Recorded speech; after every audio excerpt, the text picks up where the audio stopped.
Naimbagag sa Pilipinas sa tuy dagiti kang runa na damdamag dito'y PTV Cordillera. Binigbig ti Department of Social Welfare and Development Cordillera tinapatag nga kem dagiti partner ken stakeholders iti panagbaligi ti implementasyon ti Pantawid Pamilyang Pilipino Program in a 4Ps dito rehiyon. Ni Dante Gito para iti report. Sumagmamano kadagiti awardees adun natawen na subsuportaran dati 4Ps ang maawagan metlaing nga conditional cash transfer program ti nasyonal na gobyerno nga iyem implementar ti ahensya. Ang ating mga partners from the LGUs, from the NGAs, other NGAs, tsaka sa mga CSOs, very important kasi meron kanya-kanyang expertise, may kanya-kanyang kaalaman na pwede nilang gamitin para masagot din natin kahit pa paano yung mga kailangan ng ating mga beneficiaries. Nagdudumagamin ti kasapulan tunggal pamilya ang miyembro iti 4Ps, kasi ti counseling, financial literacy, family planning, ken dadumapay. Naabot na rin yan ng taon.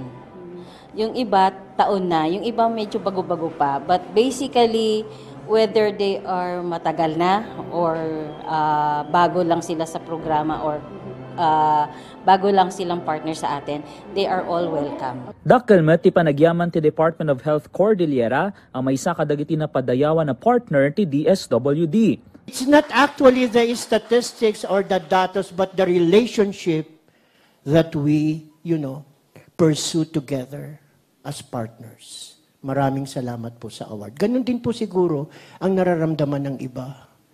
Dinayo met ni DOH CAR Regional Director Rio magpantay ti programa gapo iti dakkel a tulong daytoy iti panagbiag dagiti nakukurapay a Pilipino. Hindi ba pangarap natin na lahat tayong mga Pilipino maganda ang buhay? Di ba pangarap natin na eventually sana buhay pa tayo, wala na tayong 4Ps. Kabayatan na, pinasingkadan na pa iti commitment ti DOH CAR para itipan nakapasaya at tibiyag dagiti 4Ps beneficiaries ng runa dagiti ubing.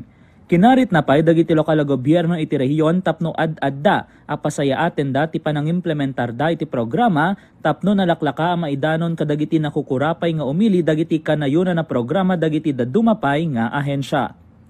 Dante Gitu para iti Pagilian. Insabali pa nga damag iti pulisya, sinukimat ti dadaulo ti Police Regional Office Cordillera ti kinasagana dagiti kamang ti Baguio City Police Office ngagbantay ita holiday season. Personal asinigurado ni Police Regional Office sa Cordillera, Regional Director Police Brigadier General David Peredo Jr., ti kinasagana dagiti Napino Camps ti Baguio City Police Office ngagbantay kadagiti nalalatak at tourist spots iti syudad. Nangisayangkat iti ocular inspection ni Police Brigadier General Peredo kadwa ni City Director Police Colonel Francis Bolwayan Jr. ken daduma opisyal dagiti unit ti BCPO. Sinukimat dati deployment dagiti police kadagiti tourist spots kas ijay Botanical Garden, Rose Garden ken Harrison Night Market. Imbilin ti dadaulo ti Procor ti kanayon ang panagalerto ken panagbalin anaraem dagiti Napino Camps. Kabayatan ti panakisango da kadagiti turista. Inyunay-unay na pa iti panang maintainer dagiti police iti linak ken kapya iti masakupan ti unit dagitoy. Kabayatan na tapno masubadan ti dakkel a kontribusyon dagiti overseas sa Filipino workers wenno OFWs may bilbilang a modern heroes.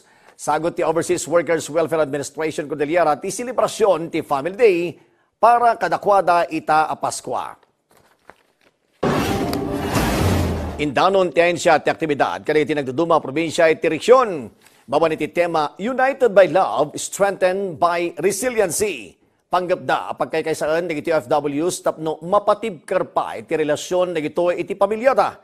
Highlight ditoy dagiti aktibidad kas dagiti nagduduma apay ayam raffle draws ken dadumapay.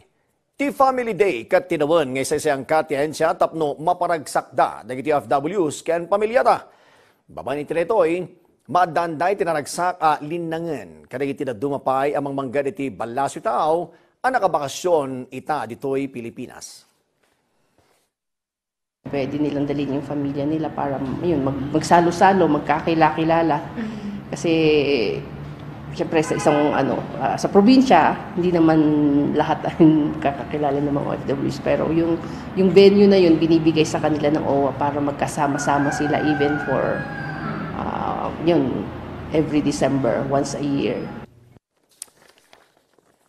Dagiti kang runa na damdamag dito PTV Cordillera i-like, i-follow ken ag-subscribe iti social media platforms ti PTV Cordillera ti Facebook, TikTok ken YouTube.